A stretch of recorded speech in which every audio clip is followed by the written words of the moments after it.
Hello, guys. Welcome back to Being Effing for Real. I'm I'm pretty sure this is episode 10. Don't quote me though. If it's not, oh well. Today we have exciting stuff in store for you. I finally got around to watching Guardians of the Galaxy, so we can discuss that. We're gonna discuss that today. Also, Kiki Palmer got her lick back, so we're gonna discuss that. And if we can fit it into this episode, we're gonna be discussing Aquaman. Yeah, you got something to say, friend? No, when you said Aquaman, I was just thinking about how Black Twitter was like in a whole frenzy with the Mm, Montgomery Brawl memes. I still got so many of them saved. Like the week that happened, like whenever I would open my TikTok, my Instagram, like it was either Aquaman or the chairs, like nothing in the middle. yeah. All right, so we can kick off this episode by talking about what we've watched recently. So, friend, Mm. you been watching any shows or movies recently? Um, I'm thinking actually. I've kind of been a little bit on a break lately, to be honest, so I can't think of any at the moment. Maybe we could come back to that for me. If you have any on your side, maybe give me some ideas. Well, I finally got out of my no TV era. I'm back. I'm watching stuff. I finally got around to finishing The Vampire Diaries. Hold on. Let me tell you guys how long it took me to finish. I'm gonna pull it up because I have a list of everything that I binge. Whenever I started, I write the date. Whenever I ended, I write the date. So let's open up my TV binge folder. Scroll to the bottom. All right, so I started Vampire Diaries November 16th of 2022, and I finished it August 6th of 2023. Now, and then I started the originals on December 1st, 2022, and I finished it August 14th, 2023. Now, I know you're thinking, why it's not that long? Well, that's because in Vampire Diaries, about halfway through season 8, like no, it was halfway through season 7, and at the beginning of season 8, I lost all my will to finish the show. Like it started to piss me off real bad. But then I came back, and I got to the point where it was almost time for spoiler alert, obviously it was almost time for Enzo to die. So I stopped watching it because I was scared. I didn't want to see it. But then I finally got to that point, and I'm just even more mad. Like, oh, they did my girl Bonnie so dirty, and for absolutely no reason. There was no reason she had to go through all that. And then with the originals, I left off on season 2, and I also lost my will to finish it, but I finished it. And I had fun. I enjoyed it.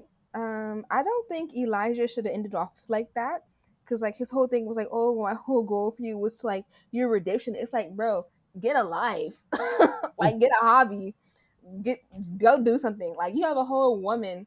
And then what's her name? Antoinette. Oh, I love Antoinette. She was so cute.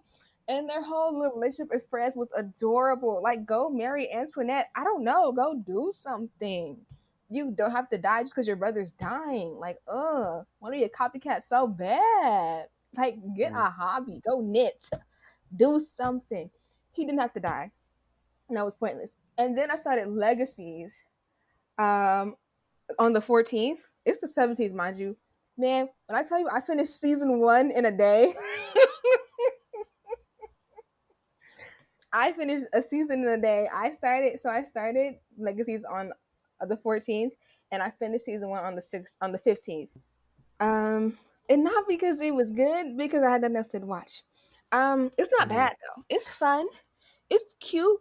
It's a little cringy Mm. at sometimes. It's very cringy at sometimes.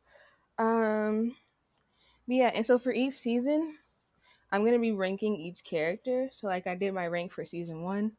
You know, like on the tier maker thing. Mm. Yeah, I ranked them all. Some people agree with my rankings. Some people didn't. Some of their faves were in low places, but it's like, I didn't like your fave. Sorry. Maybe And they you're get like, better. okay. Maybe they get better because it's only season 1, so maybe they get better later Uh-huh. on. Maybe not. I don't know. We'll see. There's usually that one hateable character that becomes everybody's favorite. Steve Harrington from Stranger Things. Mm-hmm. Mm-hmm. Yeah. So that's what it looks like right now. Cause everybody loves Lizzie. Right now I don't like Lizzie. She's really annoying and like mean. Like I don't like her. She's really annoying and selfish and mean, and I don't like that. I like Josie, her twin, better, but a lot of people don't like Josie, and I don't know why yet. So I've only seen. I just started season two to. I think I started last night. I started last night. I finished episode one last night, and I finished episode two this morning. It's good so far. I'll definitely be finishing Mm. the show just so I can wrap off my TBDU watching, because that was like the whole goal, to like finish it and like make a video about it. So we'll see if I do that. And of course, um, I don't know if I talked about this already. I watched Barbie along with everybody You else did. a few weeks You ago. well, we texted about it, but we definitely didn't talk about it on here. You could talk about it. I don't care I'm if you just, I, spoil it for me because I didn't see it yet, folks. no, I'm not gonna talk about. I'm not gonna spoil it for you. I'm just gonna say I saw the movie. I loved the movie. I think I gave it 4.5 stars on Letterboxd. It was really good. And then you, friend, saw Oppenheimer, I however you did say see it. Oppenheimer. How did I forget to mention that? Yeah, so we completed the Barbieheimer trilogy mission separately. You know, you did Oppenheimer, I did Barbie, so it works out in the end. So yeah, that's the thing I watched recently, and then to segue into a topic today, I also watched Guardians of the Galaxy last night with my dad. Mm. I get hold on because it's not there.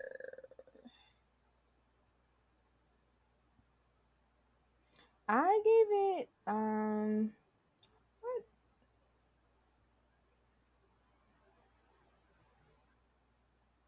I gave it 3.5 stars, I think. Hold on, let me try to find it. Yeah, I gave it 3.5 stars.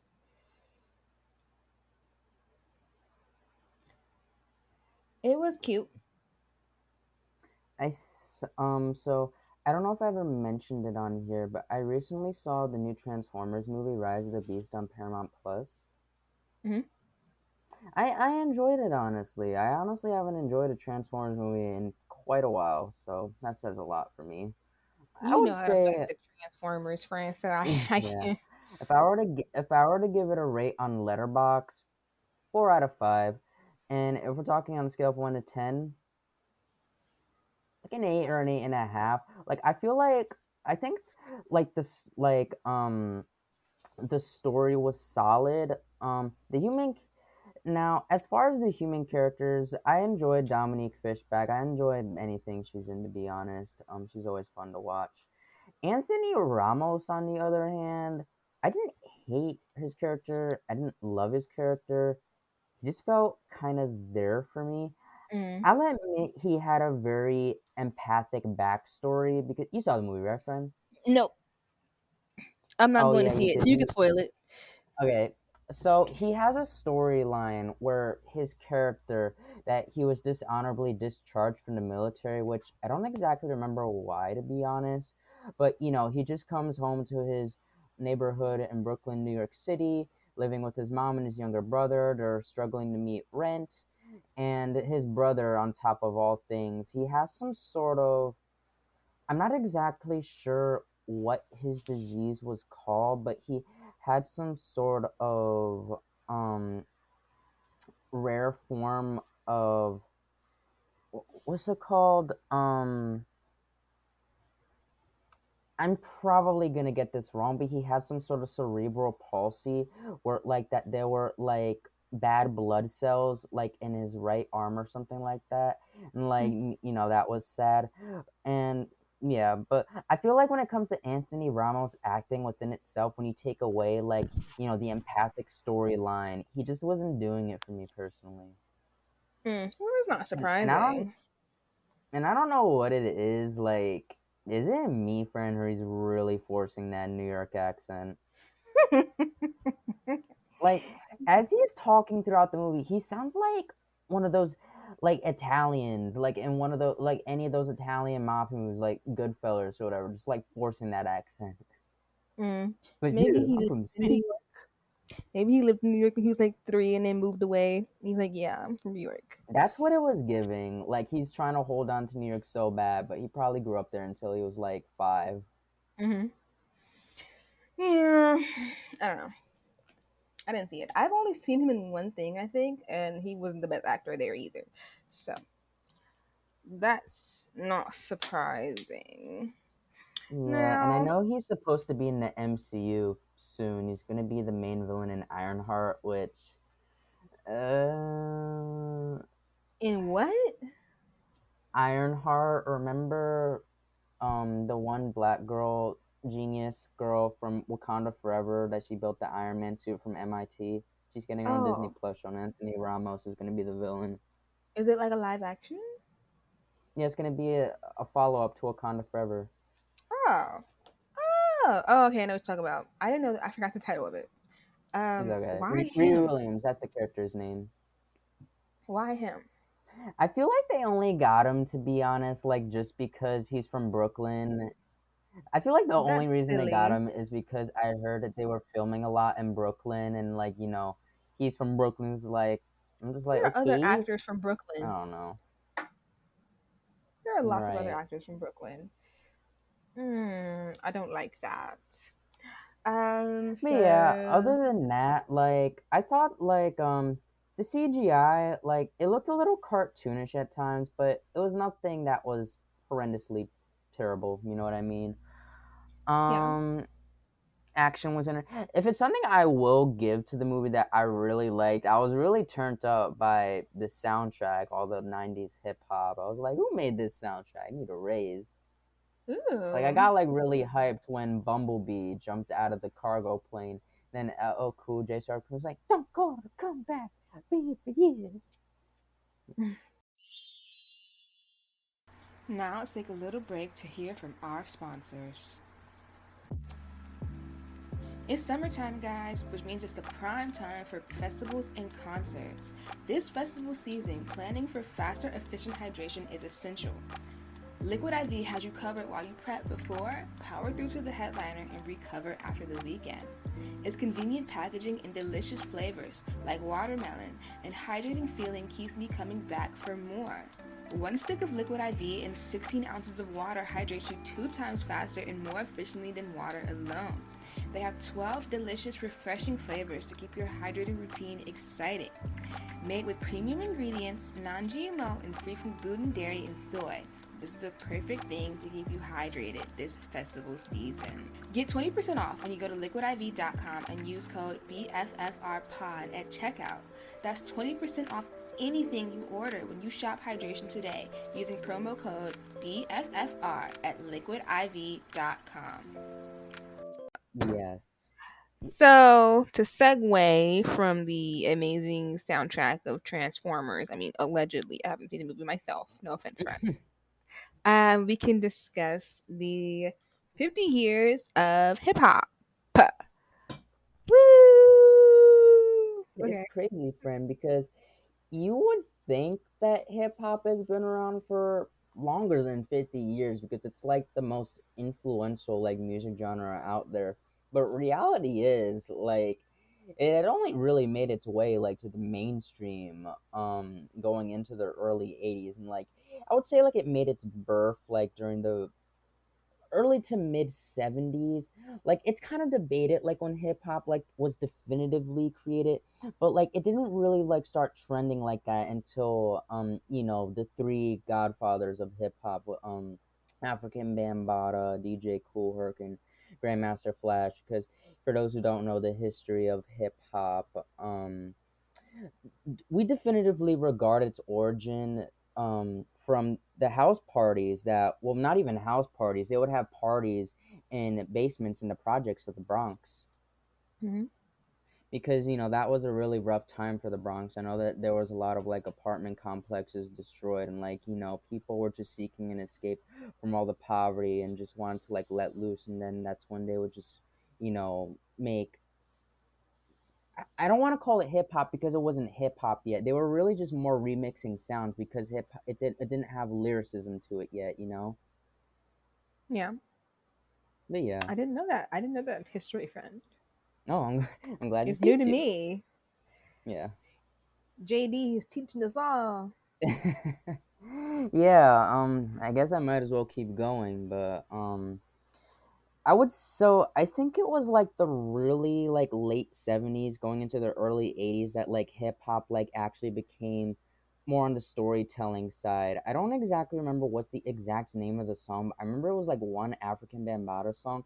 I think it was called like The Rapper's Delight or something like that. And if you were to hear that song right now in 2023, you're going to be like, what the heck is he talking about? Because he's rapping about like so many like random things. Like it didn't really rhyme back then, if that makes sense. Hmm. But Yeah. like as time went on, then that's when rap started or hip hop started to become more poetry, you know. And then by the time like you hit the mid '80s, then that's when you get artists like Public Enemy and NWA, and then hip hop just kind of just really took off from there. And if you guys are listening are interested in the history of hip hop, there's actually a really solid documentary on Netflix called Hip Hop Evolution, which it breaks down the evolution of hip hop, per the title, starting from the '70s to now. And no documentary is perfect, so if you feel like you want to learn more, do your own research. That's cool. And actually, it's funny that I just mentioned Netflix documentaries. I was just scrolling on Netflix and I saw there's actually a new four-part documentary series that actually exclusively highlights the influence of Black women in hip hop, which Hip Hop Evolution does that too. But like I thought that it was cool that like they gave their own series for the women, because I think it could be easy sometimes for the women to be outshunned by the men in the hip hop industry. For sure. That sounds very interesting. I might just add it to the list. Mm-hmm. But yeah, women are very influential in hip hop. Oh yeah. A lot of people don't know that what's her name? I hope I'm saying her name right. Roxanne Shante or something like that. That she was actually like one of the pioneers of like competitive hip hop. Like, like I'm sure you've heard of rap battles, friend. She was like one of the first to do that. Yeah. Didn't they make a biopic about her? Yes, they did. Netflix did, but I actually still didn't watch it. You just inspired me to add that to my list. Yeah, I saw some parts of it because my mom watched it. I think I didn't watch the whole thing myself, but I Mm-hmm. definitely saw some parts of it. It looked interesting though. Mm-hmm. But yeah, who are your favorite hip hop artists, friend? Oh my goodness, friend. It's so funny when people ask me that because they usually ask me, do I prefer old hip hop or do I prefer newer hip hop? I feel if you're a true hip hop head, you just gotta appreciate all generations and all subcultures of hip hop, whether it's older, newer, East Coast, West Coast, the Dirty South, whatever. Hmm. So, like, when it comes to like my favorite hip hop artists, it's definitely a mix in my top five. I love Lauren Hill, J. Cole, um, who else? Who else really like? If we're talking like a little bit more older, A Tribe Called Quest or the Wu Tang Clan. Um, some of my other favorite um hip hop artists that are women, Missy Elliott for sure. Oh, of Hmm, course, yeah, you gotta put her up there. of course, love her. That's just to name a few of them, friend. I could go on all day, but like, would you like to name some of yours, and I can maybe build off of you? I have to think, friend. Hold on. I think about like oh Tupac, of course. Oh, you gotta put them up there. Let's see. All of my people that I listen to often are newer artists. Mm-hmm. Like the newer SoundCloud 2017 people, like Juice World, X, TK, Mm-hmm. of course 21 Savage. 21 is Is cool. Drake more hip hop or R&B? That's the funny thing about Drake. He just kind of falls somewhere in the middle. I think he like regardless of how you feel about Drake, I feel there's no denying that he has versatility. Like I feel there's very few music artists that can actually pull off making hip hop and R&B. Like aside Drake, the only other person that comes to mind is Lauryn Hill. Yeah. Lil Wayne, Kendrick, J. Cole, more, Mhm. more Kendrick, I think. I knew you were a one friend. I do love J. Cole though. Mm, Yeah, Kid Cudi. Cudi's cool. That's what I could think of right now. It's like, I loved the Migos when I was in middle school. Rest in peace, Takeoff. yeah, they were fun then. Tyler the Creator, and I'm for actually women we. more, I'm more recently getting into Tyler. He's definitely along my vibe because like he reminds me of artists like just some like alternative artists like SZA and what's the name again? Brent Faiyaz. Yeah, Mhm. and for Who are some of women, your of favorite course, women hip hop artists? Missy Elliott. Mm-hmm. Hold on, hold on. I have to pull up people's names. Oh, Tierra Whack, love I love Tierra her. Whack. You listen to Little Lauren, Sims? huh? You listen to Little Sims? No. She's a little bit more recent, so it's okay if you haven't heard her. You said Lauren Hill and who? Lauren, Meg. Mm-hmm. Um,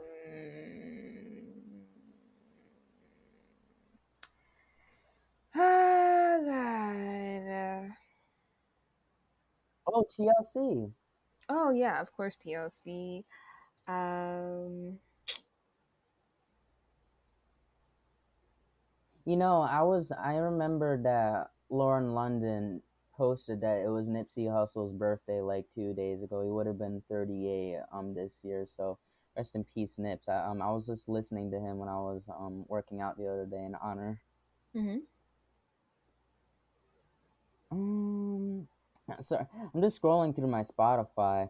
I think a rapper that I've really been into lately. Have you ever heard of Joey Badass Friend? He's a Brooklyn rapper. Yeah.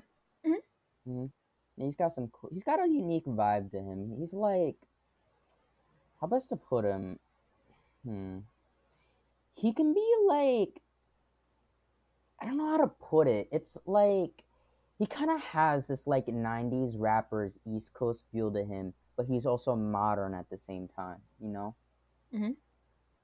Yeah, my mom was He's actually like just watching a documentary with him in it the other day. Oh, look him, Lil Kim. of course. Biggie. Can't you got it? How can you forget about Biggie? Hmm. This group is really slept on, but like I love this group because of my one uncle. I don't know if you've ever heard of Gangstar. I don't think so. Yeah, the group is a little slept on. Are they older or newer? Oh, definitely older. The What are they main called? lead, Gangstar. Gang Star? Yeah, they were a hip hop duo in the '90s. It was two guys. Oh. It was Guru, which he passed away a while ago, and I forgot the other guy's name.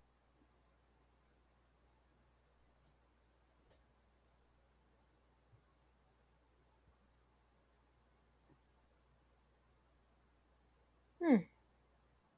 Oh, I've seen their faces. hmm I kind of have an on and off with Travis Scott. How often would you say you listen to Travis, friend? If he comes up on shuffle, depending on the song, I'm not gonna skip.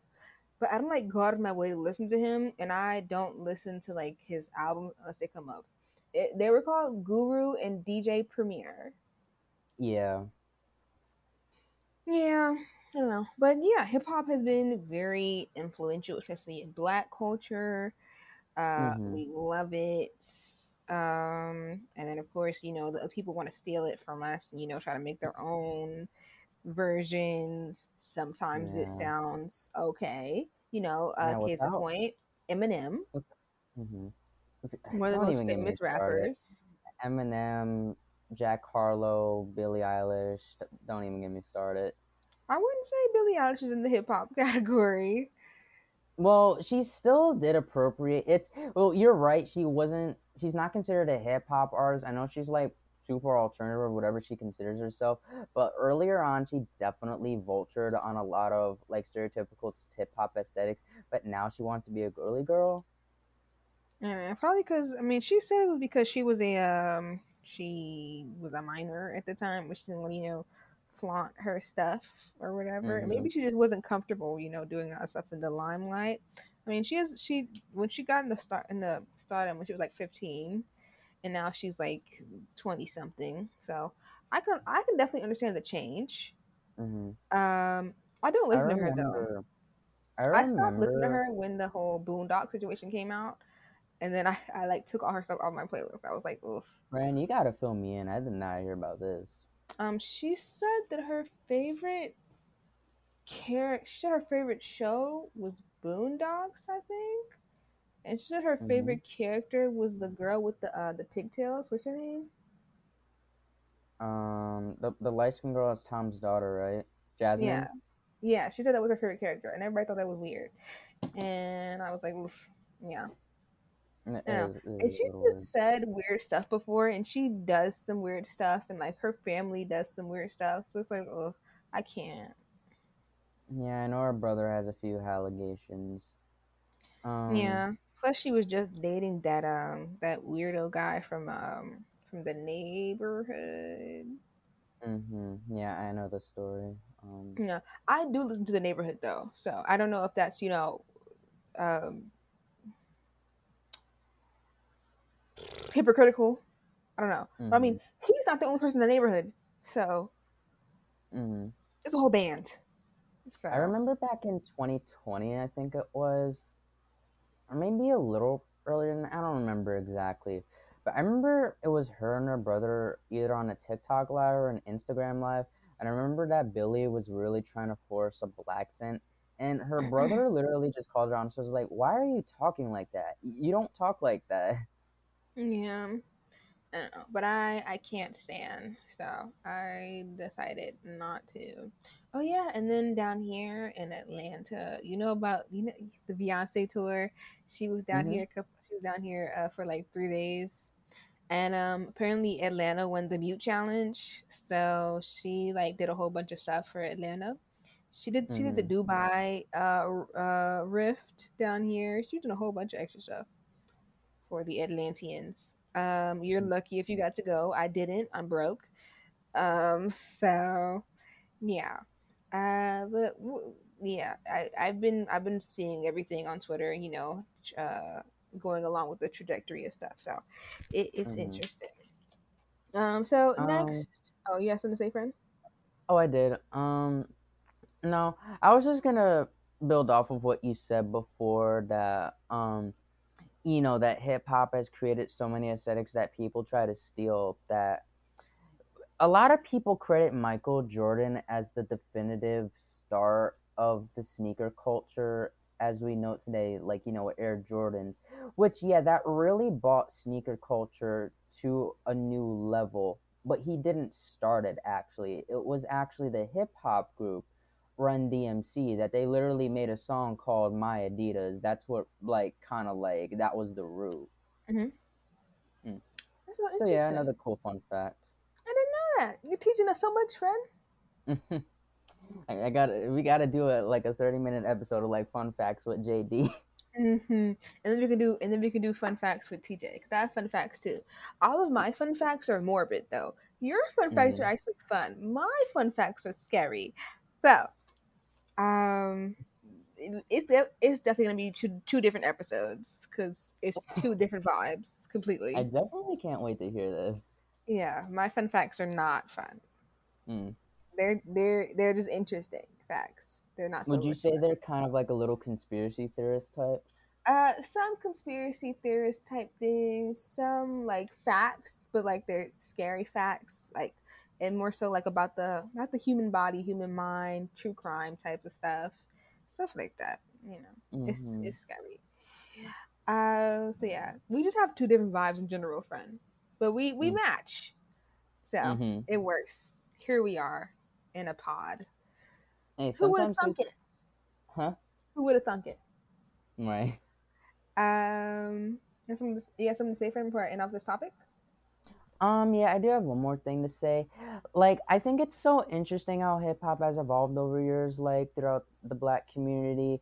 Like, I think it's done a lot of good, but it's also done a lot of harm as well, because during like its early rise, like hip hop, like today still, it was controversial because when hip hop started to become more poetry based, like and a lot of their rhymes, that they would tell stories about a lot of injustices such as poverty and police brutality, like themes that are still relevant today. But like when they were starting to like write poetry about these things, of course, like that was like a really like controversial thing at the time, like coming right out of the civil rights movement, like it's like the early 1970s and stuff. So it was like it was kind of a way to amplify like our voices. But as hip hop will become more mainstream, it's so interesting to me because I saw an article the other day that Meek Mill, he had actually admit as many of the excuse me, that Meek Mill had admitted that many of us have speculated for years that rappers are sometimes paid to say really ignorant things.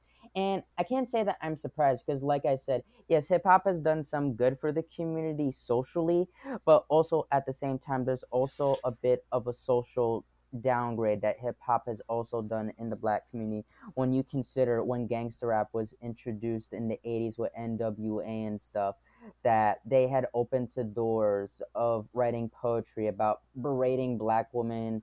They were anti-LGBT, colorist, almost every ism and ick in the book, which is unfortunate. Homicidal.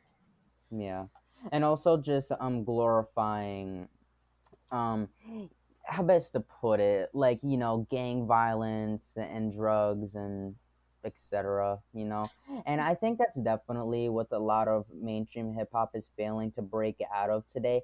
I just think that at some point it gets repetitive to hear the same thing over and over again. Yeah, for sure. That honestly reminds me of, bringing it back to Juice World. Juice World said that he listened to Future and he Mm-hmm. really looked up to Future, and so he wanted to sort of be like Future. Right. And he also started doing drugs and stuff, not necessarily because of Future, but Future was definitely an influence in it. Yeah. And I think he said that on some type of platform. I don't remember. Mm-hmm. But it was a quote somewhere that was scrolled that was floating around Twitter around the time that he died, and people were like sort of blaming Future for like his death because he died because of drugs, and like it's like people don't realize like the how much influence rap and rappers have over Mm-hmm. young men in particular, Mm-hmm. I because agree. they're like a figure to look up to them, like they're something to aspire to Yeah. and be inspired by. Like I've met so many people who have told me, like boys who have told me that they wanted to be like rappers when Mm-hmm. they got out there and started doing stuff, and it's like first of all, half of you won't do it, half of you will get nowhere, and the other half will probably get somewhere, just like not in a good way.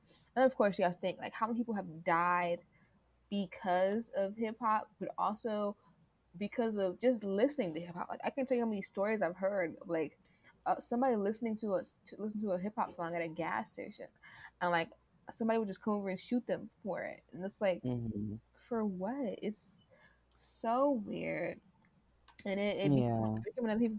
It became another people. And oh God, it became another thing for people, mostly palm colored people, to hate us for. Mm-hmm. She's like, "Oh, you over here with that loud noise, that loud racket, Mm-hmm. all that, stuff." And then of course it became another thing for like for it encouraged people to get into the gangs with the gang violence and the murders and homicides, and of course, like think of like TK, you got TK's whole thing, but he was only like 16, 15, um, running from the cops because he cut off his Mm-hmm. ankle monitor, Mm-hmm. and You know, oh, sorry, friend, you can finish. You finish. it's like why? Like Mm-hmm. what are we encouraging exactly? But then again, you have to have parents who are actually present in a household telling kids to like not do that. You know, it all stems back to the parental figures. Cause like I would never in my life just like go pick up a gun and be like, oh, let me go do this. What? Mm-hmm. No. Like people, and then it just, and this can be such a bigger topic. We can lead this topic into the whole abortion issue and like financial like issues in the economy and stuff, and it could just stem to everything because it really looks back to like where are you raising these children, gentrification, the ghettos, where are you raising them at, who, like, what type of partner that you choose to have a child with. Is your partner a gangbanger? You can't, like, what do you expect for your baby? And Mm-hmm. then the whole, like, it just leads into a whole thing, and it can just trickle down everywhere. So yeah, friend. Mm-hmm. Yeah, to build off of you, I think what makes hip hop so, how best to put it, I think there's a beauty in how complicated its history is. Like I said, there's ups and there's downs. I feel as I got older, I truly got to appreciate like hip hop as a collective genre more, because when you're listening to hip hop at a young age, to your point, you don't really know too much better by then. Like you haven't like fully like matured yet. So you're just like kind of listening to whatever. It's kind of like when you sit in front of a TV when you're like 5 years old. You just want to be entertained. Like, you know what I mean? Like just watch the robots kill each other. You're not truly like paying attention to what does this story mean. So for example, based on my own personal experience, when I was in middle school, I think I was in the 5th grade when I had first discovered NWA because of the GTA 5 game. That like whenever you would steal a car in the game, like you could play real life songs. And NBA, I said NBA, I mean NWA was one of them. And like, this is like, I'm just thinking to myself at that age that like, oh, this sounds cool. Like, Ice Cube, like, is really like, telling these people off. But like, it's like, but I didn't really know what they were saying at the time. It was like, at my age now that I know that like, they were glorifying like a lot of really like controversial topics, like berating and beating on black women or gang violence. I was like, okay, okay. So it's, I think, as far as like the parental, what's the word I'm looking for, the parental advisory goes, like, I think it's definitely best that parents have like a talk with their children like before like they really like start listening to hip hop like that, because if not, I think it's just best that I just, what I'm really just trying to say is I just think that there comes with a certain maturity to truly appreciate this genre. Hmm. Yeah, I mean they do put parental advisory over all the Because especially when album you're covers. repeating, because like I said, when you're listening to things like NWA and you're like 9, 10 years old and you're repeating and you don't know what you say, you're probably gonna end up in some heated water, Yeah, you know? yeah, for sure.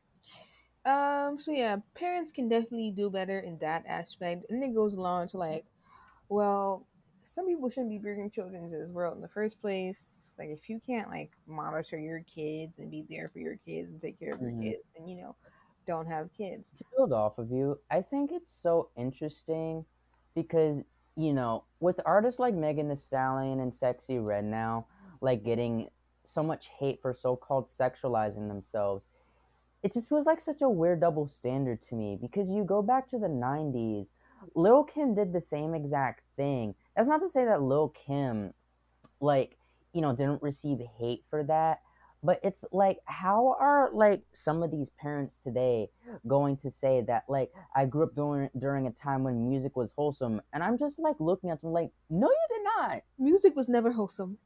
Let's start Right. there. Let's start there. Music was never wholesome. Right. Like there's this old timey song of this lady from like the 30s. This black woman talking about her crack and her poom poom. So Mhm. let's not let's not lie now. Mhm. Like I don't know where you grew up. I don't know if you was in the suburbs of Kansas, but Mhm. music has never been wholesome. Music has always had a sexual aspect to it. Right. I mean, we're humans. Mhm. Everything we do is always going to have a sexual aspect to it. That's how life works. That's how the Mhm. world goes around. That's how we create more people. That's how we get more workers and get more stuff. You know, Mhm. that's just life. Then I'm not religious, but didn't God say go forth and Mhm. prosper, procreate, do all that stuff? Let's be serious now. Let's be Mhm. honest. And the whole thing like sexualizing themselves. Okay, and like it's their Right. body.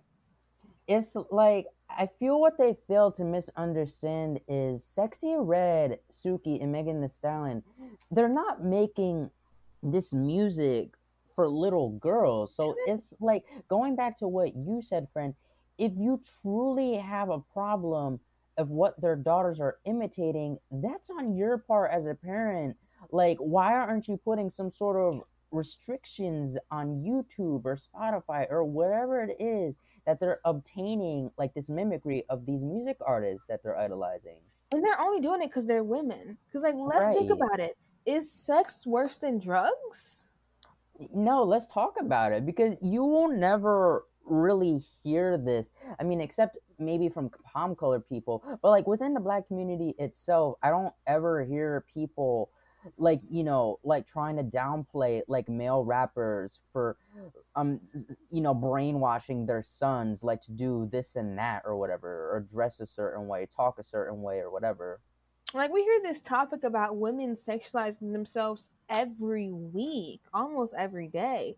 We rarely, if ever, hear, oh, all these men are talking about drugs and hitting women and they're influencing my poor son. We don't hear that. We don't Like, how best to which rapper was it again? I totally forgot, friend, but it was back in 2021 that I remember there was this one rapper that he got his 12-year-old son a stripper for his birthday. Oh, I know you're talking about. Oh Which gosh. rapper was that again? Oh gosh, I know his name. I know his name. Hold on. Gosh, hold on. Let's go. Let's consult our handy dandy friend Google. Oh, Boozy. Booze, yeah. Yeah, I mean we already know he's anti LGBTQ and he's done He- some other weird stuff with his children. So it's the whole thing. It's the whole mess. He's just a weird man. He's just a mhm. really weird person. And like there was an uproar about that. There was some controversy Oh around that. yeah, it It's got bad, it's friend. weird. Because even there was even a point where even some women were defending booze, and I'm just like, we are lost. What's the defense? What is there to There's defend? Well, going back to, this whole quote unquote, black women and girls sexualizing themselves, it's so interesting to me because, they will call that out all day. But when it comes to the hypersexualization of young black boys, there's I don't say never there's anything. never like a red alarm. It's typically a badge of honor, if that makes sense. Yeah, for girls, it's always like, oh, you're being fast. Why are you walking like that? Why are you dressing like that? Why are you talking like that? You can't wear certain colors, this and that and that and this. But for a boy, it's like, oh, you got a little girlfriend? Like, what? Mhm. You just spent all that time interrogating me. And it's funny, they say that then, oh, do you got a girlfriend? But then years later on, they instill into their sons, like, like to respect a woman's boundaries and whatnot. But by this time, you have already instilled into his head to chase after no matter what. Yeah. If It's that all makes about sense. policing women. It's about policing Mm-hmm. women. It's about policing girls. Like anything we Oh, do is friend, what's an interesting topic that kind of overlaps with this? So, from a black woman's perspective, I would love to hear your take on this. What do you think of the whole soft girl era thing that I've been seeing on social media quite lately? The soft girl era? I mean, Mm-hmm. it's whatever. I don't really think anything of it. I Mm-hmm. mean, you can be a soft girl as long Mm-hmm. as the thing is, you can be a soft girl, you can be in your soft girl era, but like don't tear down the way another woman lives. Yeah, that's exactly what I was gonna bring up because one of my other friends was talking about this. That these are her words and not mine because I haven't really kept up with the soft girl era like that. But she had brought up the point that she doesn't think that the concept is truly bad within itself, especially when you consider that that black woman's femininity is always being questioned away from them, that they deserve like to just feel laid back per se and just enjoy like little things in life, going to the spa, like going out, just like treating their mental health. But I seem to have noticed after, like, as soon as after my friend told me, like what you just said, that there are some black women out there that are using the soft girl era trend to berate like how other women like might behave or live out their life. That I remember there was this one soft black girl creator that was coming after women like sexy red and whatnot, saying that it's a threat like to black womanhood or something like that and femininity, which it's like you're a part of the problem. You're reinforcing these stereotypes that you're trying to combat against.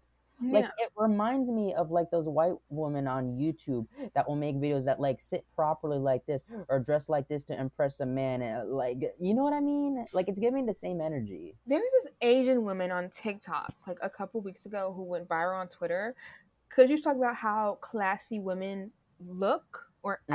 act. And she was like, classy women don't wear brown lip liner. Classy women don't do this. Classy women don't do that. I'm like, Brown lip liner. Who? Wait, who said that? Because that's my weakness. I'm gonna have to say something there. almost all the pictures she showed were of black women. So it's just like, oh, you're talking about black women. I That's mean, what it is. who else wears the brown lip liner? Didn't y'all like create that aesthetic and then Kim Kardashian tried to call it something else? Exactly. Hold on. Let me find her page. Mm-hmm. Because she talks a lot of stuff about classy women. Mm-hmm. And And she's white, no, Asian. she's What is Asian. she? Asian. Oh, elegant Mm, ladies. Hold on, let me turn this up. let's hear it. Makeup mistakes elegant ladies never make.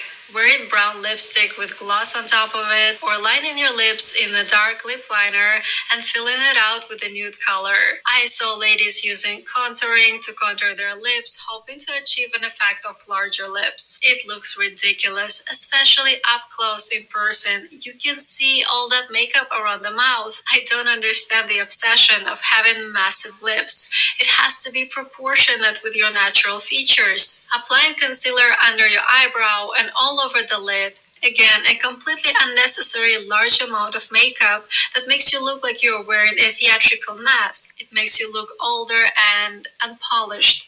In general, the more products you use, the less fresh and attractive you start to look. I already talked about using a lot of full coverage foundations. It never looks good in person. Those makeup tutorials might trick you with special lights and filters, but in real Yeah. life, you are going to look insecure in your own She's skin, which is a weird. bad look on anyone. She's weird. If that's not microaggression, I don't know what is. Like, she wasn't even like holding back on the implications. Like, she literally just put images of black Like, sorry that you don't have big lips, babe. That sounds like a you problem. mm-hmm. Honestly, that sounds like a you issue. Like maybe Mm-hmm. you don't have big lips. Maybe it's not proportionate to your features because you're not black. You ever think of that? Mm-hmm. I'm talking about elegant ladies. Girl, screw you. Anyways, she's weird. And the whole soccer era thing is cute. These all these eras started popping up out of nowhere, like, uh, orange girl era, strawberry girl era. Mm-hmm. And then right most recently we have girl dinner. Now, girl dinner was fun at first. It was just like, those little meals you make yourself at 11 p.m. when you don't want to eat much and there's barely anything in the fridge. I do that all the time. And then The eating disorder girlies got a hold of girl dinner, and I was just sad because like Mm-hmm. what are you eating? You just made me think of something so interesting, friend. So you had mentioned that, these trends, these errors, keyword trends and errors. So the soft black girl error, why should it be a trend or just like a small period of error where you should prioritize, like, taking yourself out and like, maintaining peace within your mental health? Like, you know what I mean? I Yeah. don't know. Just seems a little, I don't really know how to put that into words. And then the whole femininity and masculinity topic is just so irritating. Just like do what you want and like Mm-hmm. mind your business. You do you. Just because you live a certain way does not mean you have to talk down about the way that somebody else lives. Mm-hmm. Like if It's somebody funny you wants just mentioned that because there's this one guy on TikTok. I'm sure you might have seen him. He's like that one, like black dude with like the shaved head and the goatee and that actually stitched one of his videos that like he says that like that you idiots wearing the baggy clothes really think that you're cool, and that he said that you got that like that nothing beats the sophisticated aesthetic. And now like people are like, why are his clothes so tight? Looks like he sprayed that on. Like, remember Flynn Lockwood from Clyde with Chance Meatballs, that like he sprayed on his shoes, that people are saying that's what his clothes are giving. please, that's hilarious. No, I just it just doesn't make any sense to me because there's this whole movement where like bring back masculine men and it's like mind your business. I actually have something to say about that because I remember, like, when Lil Nas X started living unapologetically, in his gayness, that I remember that they were saying bring back masculine men, like, to the music industry, and I'm just like, the same people that are saying this are the ones that grew up with Prince. Like, come on now, didn't that man wear heels, purple, and etc. And then most recently, we also have Lil Uzi. Mm-hmm. He's been wearing different styles and stuff, and he most recently came out as non-binary, I think. So, I mean, I didn't know that. they most recently came out as non-binary, I think. And everybody's like was kind of causing controversy about it, and it's like, mind your business. Mm-hmm. People And have they an keep issue with coming minding their after business. Dwayne Wade's what's her name again? Zara? Hmm. I don't think No, that's her it's just like, why do y'all care so much? name. Yeah, I think her name is Zaya. Hmm? I think her name is Zaya. Zaya Wade. Zaya, Zara, one of the two. Yeah. But yeah, like people need to mind their business more. Mm-hmm. It's none of your business. Mind your business. Like the world would be so much more simple and in harmony if a lot of people minded their business. Like it's Mm-hmm. not about you. It's not about what you want. It's not about what you do. It's not about your People, religion.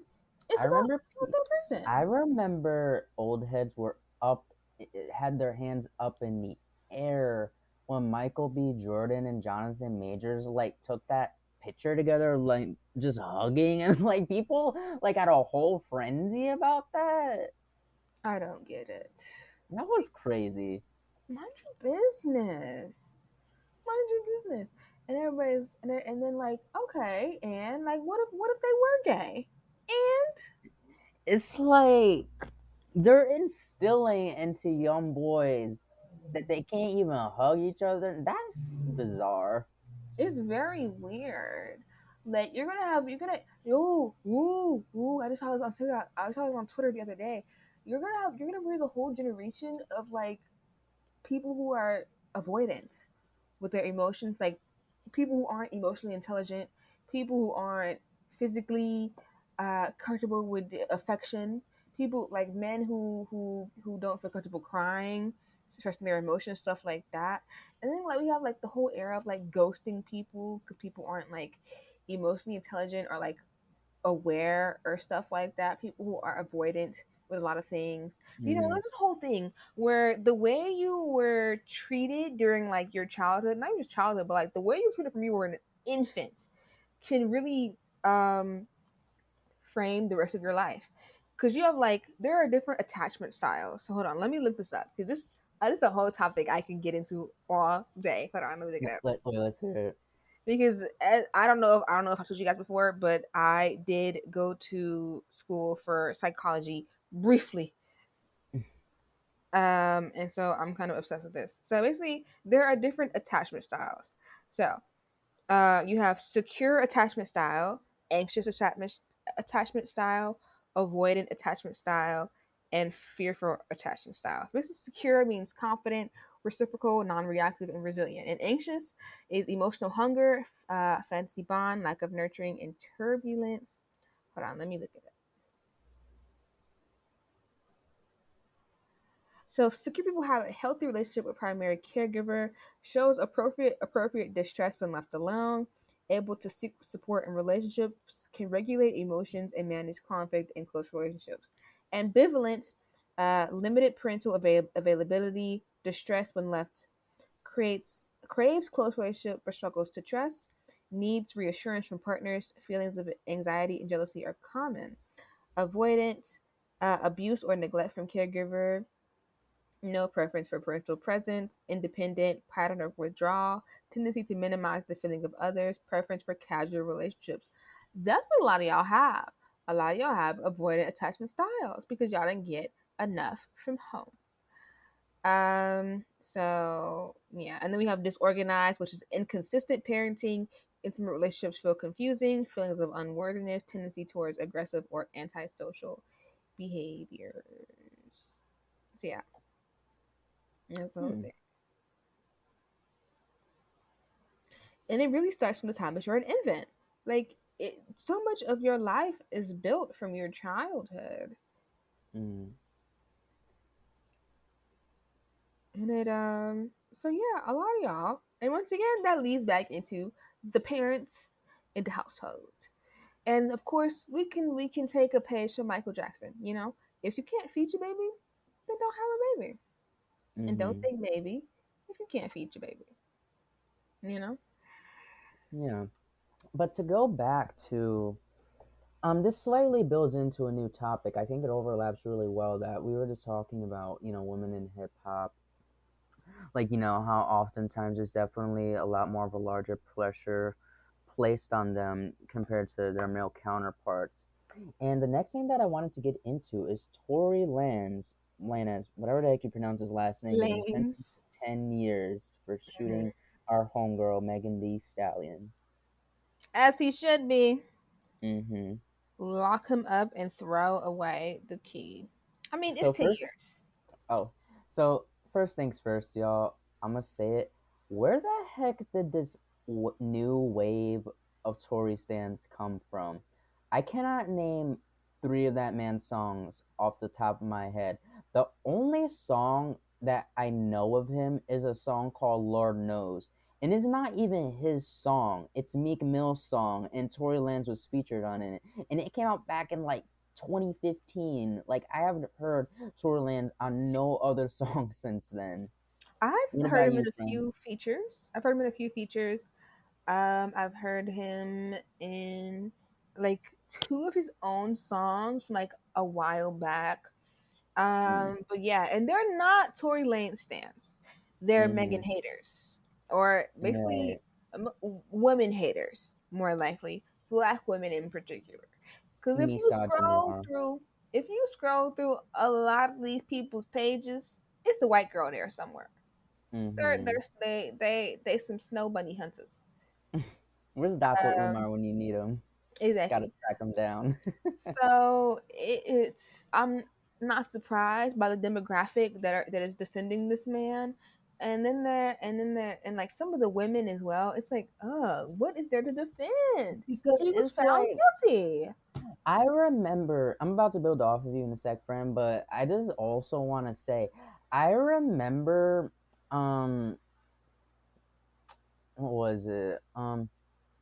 Okay, so I remember when Tori was officially arrested, and like you remember like when his dad like had that public blowout or whatever. Hmm. No, I remember there was this one guy that went to my high school. I saw his story on Instagram, and they said that instead free toy, they're trying to take him out the game. I'm just like, that boy was never in the game. Be so for real, that man is a D-list rapper. Mm-hmm. Yeah, I mean, he is famous. Like, he is known. People Mm-hmm. know his music. Mm-hmm. But he's not like, on the same level as others, Mm-hmm. you know? So that's the whole thing. And it's like, what is there to miss? Like, he didn't make amazing music. He didn't do amazing things. Like, Yeah, like just I literally said on my TikTok, friend, like to build off of what you were saying about the whole 10-year thing, that the people that are saying that like 10 years is too much, number one, you're really saying that like he stole a Kit Kat bar from a 7-Eleven. He had not only is being charged with attempted murder, possession of an illegal firearm, so that pistol was not licensed, and he had also harassed Megan Thee Stallion. Now, if you know me personally, you know I'm not good at math, but I know how to add up basic things. So yeah, those charges definitely added up those years, to say the least. yeah, 10 years makes sense to me. I mean, as long as he goes in there and he's on his P's and Q's, he'll probably get out on good behavior Like sooner. I'm telling you, friend, give it 2, 3 years. The same people that are going so hard from right now are not gonna care then. No, everybody's gonna forget about him. Mhm. Like, he's not Young Thug.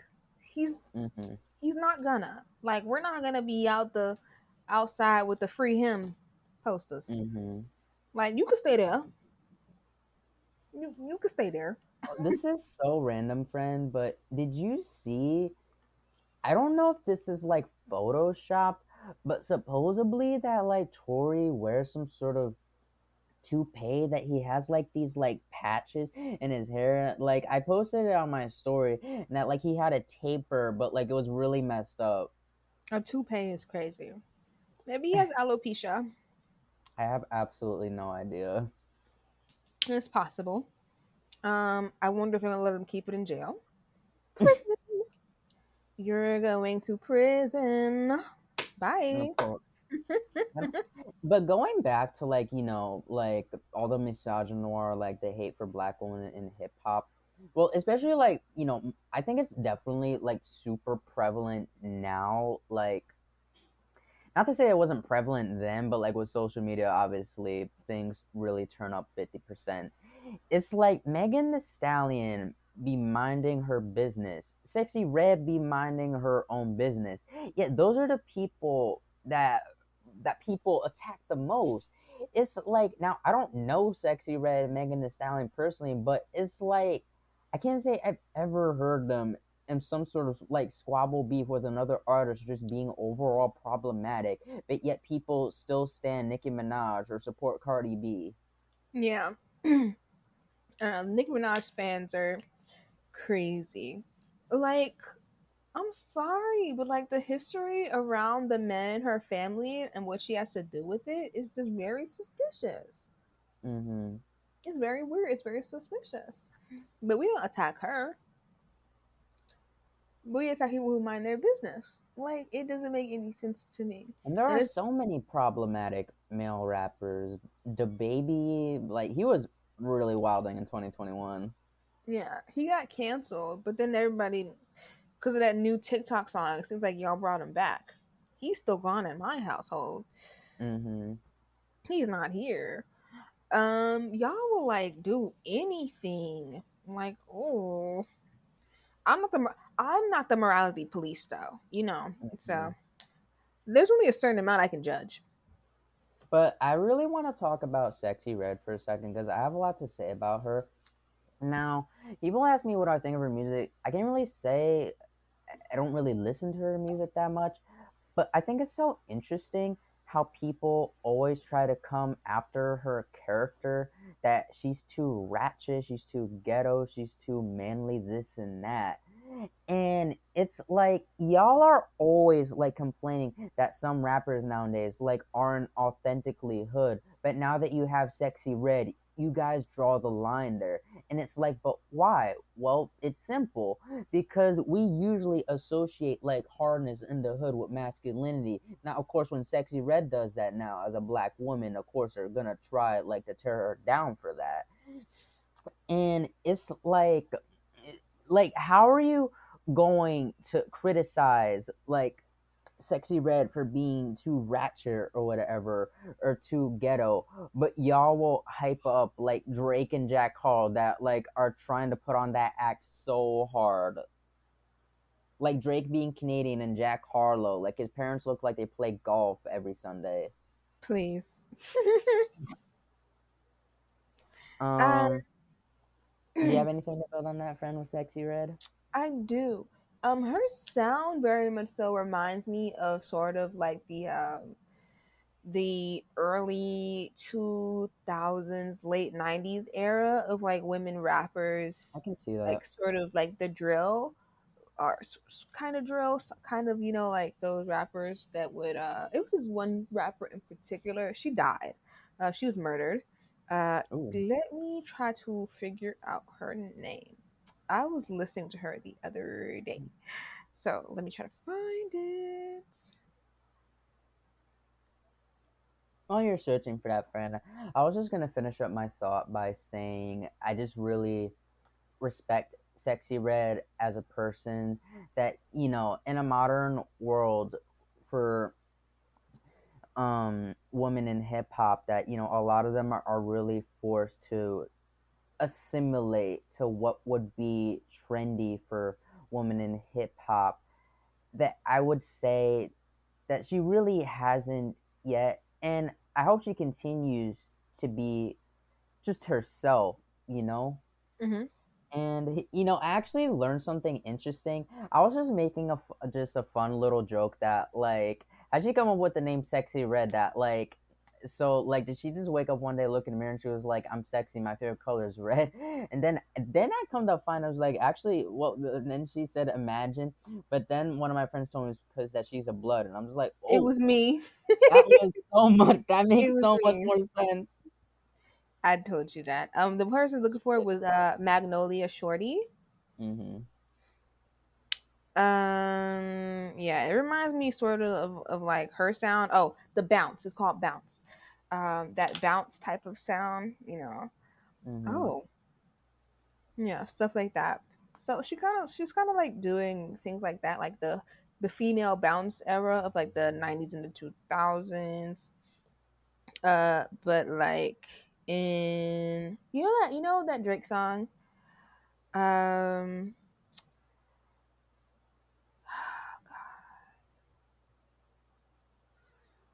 and I'm down for you always. I've Too heard that bad. one. And we kissing in the rape, kissing in the rape, kissing in the rape. So Magnolia Shorty was on one of Drake's songs. I can't remember which one it was. Hold on, let me try to find it. No, it was that song. It was in my feelings. Mm. Ooh. Friend, just for funsies. So I was talking about how Sexy Red, that like you can tell she's really authentic because she just has this really calm aura to her. She doesn't have to try really hard to like prove like where she's from and whatnot. But remember how I mentioned that like you take Jack Harlow and Drake, that they try to put on an act. What other artist can you think of that really tries to do that?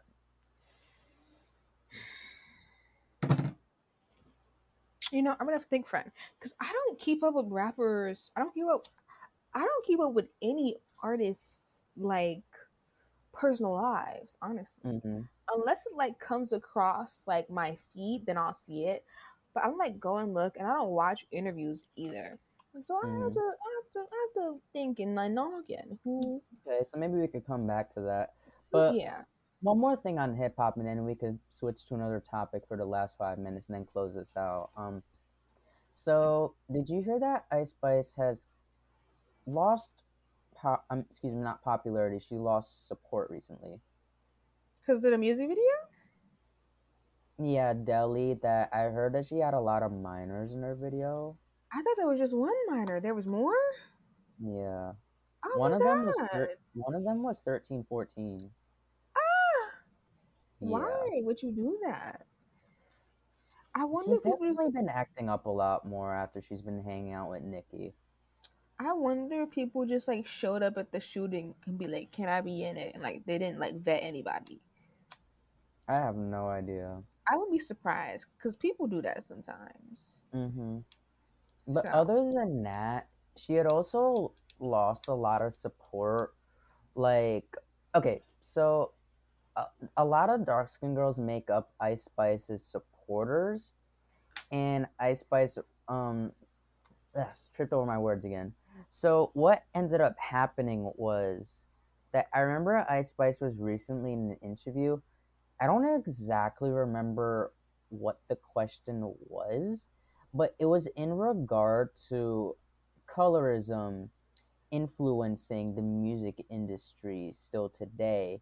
And Ice Spice, like she scoffed and like she swept it under the rug. She really didn't try to hide that she was annoyed.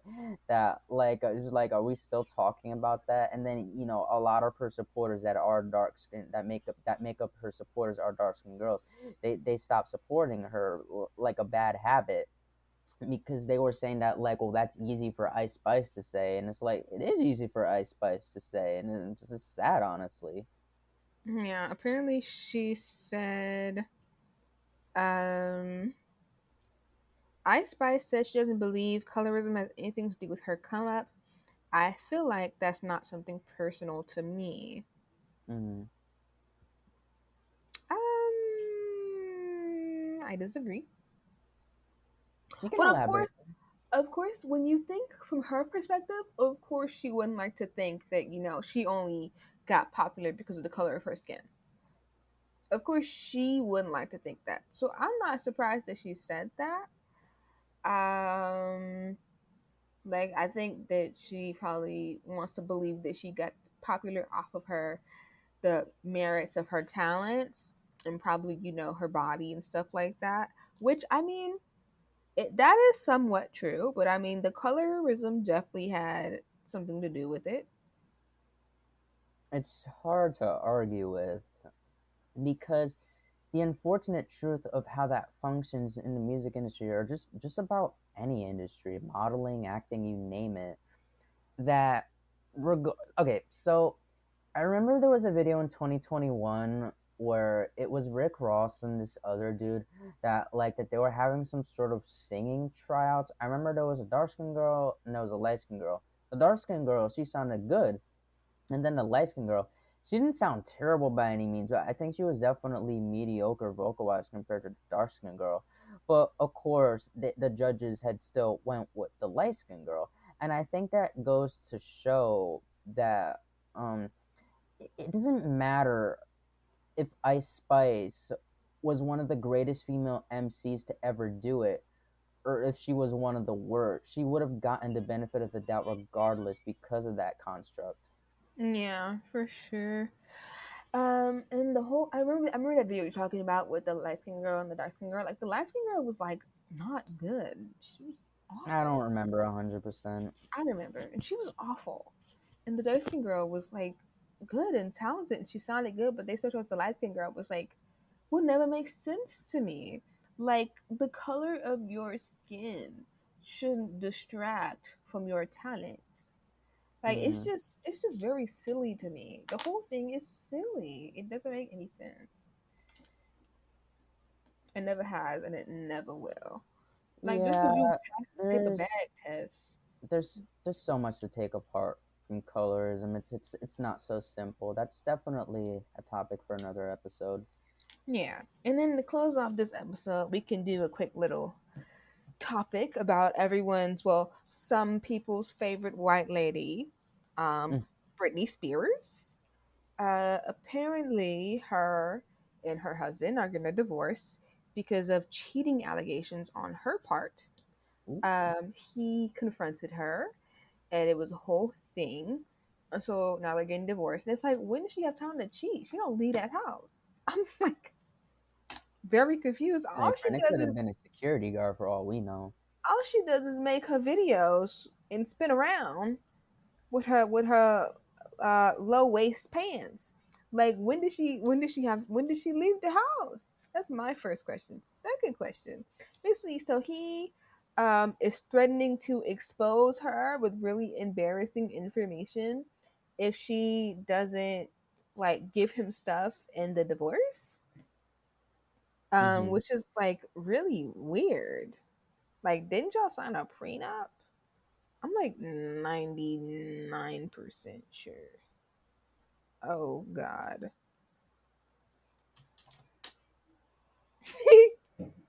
This is hold on. Let me look up Britney Spears. Let's see what Twitter's saying. So his name is Sam. I don't know how to pronounce that name, so I'm not gonna say it. Sam is threatening to release extraordinarily embarrassing information about Britney Spears if their prenup is not renegotiated. He allegedly wants Britney to pay him more than what their prenup provides following their split. No, you signed an agreement. Like what? That's so weird. Oh, apparently she does leave the house. She's on the beach. She's gonna buy a horse. Dang. That's what she just posted 2 hours ago. She said, buying a horse soon. So many options is kind of hard. A horse called Sophie and another called Roar. I can't make up my mind. Should I join the camaraderie and put a pink cowboy hat on? Either way, I think I found my sweet spot with Roar. Period. Not even talking about the split.